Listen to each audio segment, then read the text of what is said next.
প্রিয় দর্শক, আজ আমরা আপনাকে এমন একটি গ্রামে নিয়ে যাব যার নাম শুনলেই অনেকের গায়ে কাঁটা দিয়ে ওঠে। এই গ্রামটি অনেক আগেই পরিত্যক্ত, কিন্তু এখানে ঘটে যাওয়া কিছু অদ্ভুত ঘটনা এখনও মানুষের মনে ভয় এবং কৌতূহল সৃষ্টি করে। গ্রামটির নাম কুলধারা। এটি ভারতের রাজস্থানে অবস্থিত।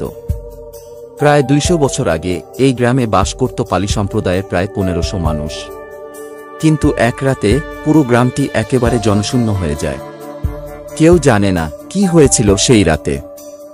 কেউ কেউ বলেন গ্রামের মানুষেরা কোনো অভিশাপ থেকে বাঁচার জন্য গ্রাম ছেড়ে পালিয়ে গিয়েছিল।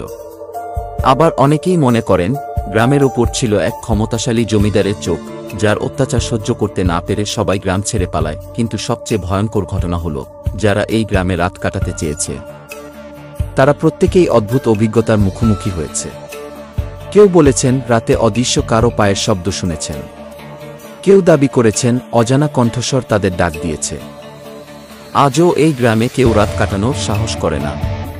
বিজ্ঞানীরা বলেছেন এটি হতে পারে মানুষের কল্পনার ফল। কিন্তু সেই কল্পনা কি সত্যিই এত শক্তিশালী যে সবাইকে গ্রাম ছেড়ে যেতে বাধ্য করেছিল? তাহলে এই গ্রামের রহস্য কি আসলেই অভিশাপ, নাকি এটি পুরানো দিনের কোনো দুঃখের গল্প? আপনার কি মনে হয়? কমেন্টে আপনার মতামত জানাতে ভুলবেন না।